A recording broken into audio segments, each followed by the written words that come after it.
गुजरात में चुनाव होने वाले हैं। हमने आपको पहले ही बताया था कि गुजरात में जो चुनाव होने वाले हैं वो दरअसल दो चरणों में हैं। 1 तारीख और 5 तारीख को गुजरात के लोग मतदान करेंगे और 8 दिसंबर को यह मतों की गिनती होगी, यानी कौन जीत रहा है कौन हार रहा है इसके बारे में हमें पता चलेगा।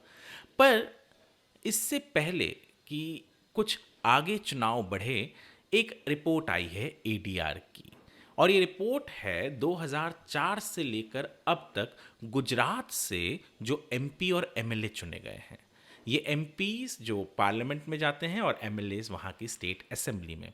रिपोर्ट क्या है? रिपोर्ट ने एनालिसिस किया है 685 ऐसे एमपी एमएलएज का जो गुजरात से चुनकर या तो अपने स्टेट असेंबली में गए हैं या तो पार्लियामेंट गए हैं। तो 685 एमएलएज में से उन्होंने पाया कि 191 यानी 191 जो 28% है टोटल 685 का, 191 ऐसे एमपी एमएलएज हैं जिनके खिलाफ क्रिमिनल केसेस हैं। और जब उन्होंने और थोड़ी गहराई में गए तो उन्हें पता चला कि 109 ऐसे एमपी एमएलएज हैं, यानी जो तकरीबन तकरीबन 16% हैं पूरे एमपी एमएलएज का, जो 2004 से अब तक हैं, उनके खिलाफ सीरियस क्रिमिनल चार्जेस या केसेस चल रहे हैं।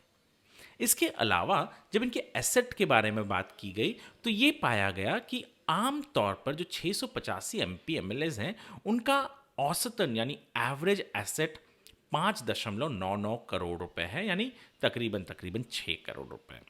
पर जब उन्होंने ये देखा कि जो 191 क्रिमिनल केसेस वाले एमपी एमएलए हैं उनका एसेट कितना है, तो उनके एसेट एवरेज एसेट जो है बाकी लोगों की, बाकी एमपी एमएलएस की, उसके मुकाबले ज़्यादा है। ज़्यादा कितना है?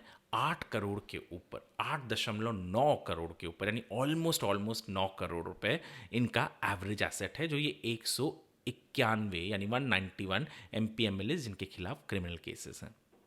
हैरानी की बात और ये भी है कि जो बाकी 109 यानी 16% 685 के एमपी एमएलएस हैं जिनके खिलाफ सीरियस क्रिमिनल चार्जेस हैं, जब उनके एसेट के बारे में पता किया गया तो पता चला कि उनका एवरेज एसेट प्रति एमएलए का 11.42 करोड़ रुपए है, यानी 11.5 करोड़ रुपए तक एक औसतन 109 एमपी एमएलएज जिनके खिलाफ सीरियस क्रिमिनल चार्जेस हैं गुजरात में, उनके एवरेज एसेट के बारे में ये बात कही गई है।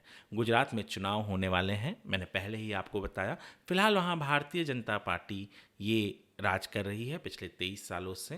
कांग्रेस भी अपने पिछले चुनाव में उन्होंने एक बहुत अच्छा परफॉर्मेंस दिया था, पर इस बार कहीं कांग्रेस का ज़्यादा नाम नहीं दिख रहा। बट आम आदमी पार्टी जो दिल्ली और पंजाब में जिनकी सरकार है, केजरीवाल जिसके मुखिया हैं, उन्होंने अपना दमखम लगा रखा है कि वो भी इस चुनाव में अपनी पूरी की पूरी जितनी भी ताकत है उसकी नुमाइश करेंगे।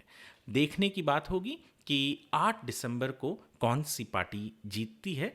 पर ये जो हमने आपको डेटा लाया, एडीआर का जो रिपोर्ट है, वो क्लियरली हमें बताता है कि 2004 से लेकर अब तक जो एमपी एमएलएस 685 एमपी एमएलएस जिन्होंने गुजरात को स्टेट असेंबली और पार्लियामेंट में रिप्रेजेंट किया है, उनकी क्रिमिनल और उनकी एसेट्स कितनी हैं।